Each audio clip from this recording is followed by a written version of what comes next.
بسم الله الرحمن الرحيم والصلاة والسلام على رسول الله صلى الله عليه وسلم. الحمد لله رب العالمين. maanta waxaanu joognaa xafiiskii barasaabka gobolka Maroodijeex annagoo ka kooban gudoonkii iyo maamulkii gobolka Maroodijeex barasaabkii ku-xigeenkii xogayihii iyo guddi loo xil saaray oo wasiirku u xil saaray arrimaha dugsiyada gaarka ah ee afhayeenkii wasaaradda. ujeedada aanu joognaa waxa weeyaan arrinta furitaanka dugsiyada ee sanad dugsiyeedka 19-20 oo imika furmaya oo kaabiga inagu haya.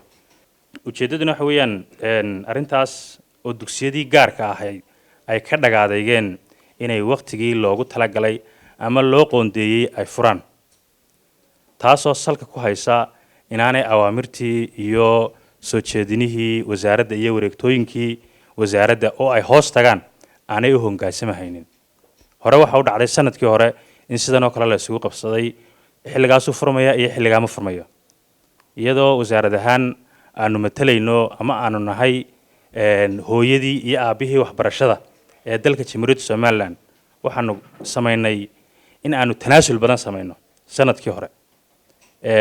wasaaradda arrimaha gudaha ayaanu tagnay oo iyagiyo dhinacaya inagoo dhinac la isku hageeyay ballanqaad bay sameeyeen. toodiina waanu qaadanay wasaarad ahaan iyadoo wasiirkiina hogaaminayo waqtigaa joogay.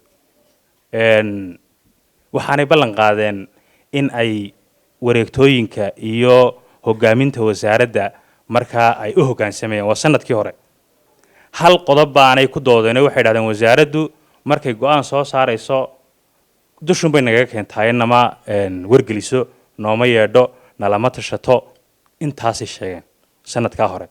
dabeetana annaga oo wasaarad ahaan ka faa'iidaysanayna galdololadii sanadkii hore si joogto ah waxaanu shirarka ula qaadanaynay guddi ay leeyihiin oo iyagu ay soo doorteen iyo cid kasta oo dugsiyada gaarka ah ka socota albaabka iyagu u furnaa wasaarad ahaan. dabeetana waxa la sameeyay xeer nidaamiye u gaara dugsiyada gaarka ah oo lagu dhaqayo oo document ah oo soo baxay oo gareeqaanka maray oo faafintii rasmiga ahayd lagu sameeyay oo ay qayb ka ahaayeen bilowgiisii ilaa dhamaadkiisii oo koobiyadii loo diray. taasi waxay keentay in la sameeyo calendar yearly ah. kiina qayb bay ka ahaayeen waa kaas qayb bay ka ahaayeen iyagaa noolayma codsiga ah sanadkan bisha 10keeda hala furo. in yar kadib baa haddana markaanu toodii qaadanay oo aanu nidhi dugsiyada gaarka toodaha loo tixgeliyo ayaa haddana warqad bay keeneen. waxay yidhaahdeen waxay ku beegantahay ciid 4 cisho ku xigaana caynkaasay ku beegan tahay maalinta ugu horeysa maadaama xaggiina ay ka timid maalinta ugu horeysa ee iskuulka la gelayay ee xilli waxbarasho ay tahay hadday sabti tahay iyo hadday axad tahay ayaan baa la gelayaa. waqtigaas 10ka bisha ah ee imika ay leeyihiin wararkana soo gaaray ay leeyihiin bisha 3deedana furayna, bisha 8aad 3deedana furayna, xaggooda ayuu ka yimid wasaarad ahaan iyo xukuumad ahaan, iyada oo xukuumaddu ay tahay de wada shaqayn iyo wax kaliya ay tahay, iyaguna ay ka mid yihiin dadkii aanu maamulanay. waxyaabaha aanu soo aragnay intaan la gaadhinba 3dii bisha iyo 10kii bishaba kormeer aanu sameynay iyadoo agaasimaha guud inoo hogaaminayo oo iskuulada qaar aanu marnay iyagoo ardaydii qoranaya, ardaydii foonwanada ahayd ee aydhkoodii imtixaanka shahaadiga aan loo soo saarin iyagoo qoranaya baanu tagnay. digniin baanu siinay, agaasimaha guud digniin buu siiyey, guddida iyadana dhammaan waan loo soconay. dabeetana halkii waxay ku joojiyeen oo ay noo sheegeen inaanay arday dambe qoranahayn. warkana soo gaadhay wax weyn ardaydii sidoodii wateen oo aanay dhag u dhigin digniintii xafiiskooda iyo meelaha ku shaqeynayeen aan ugu tagnay.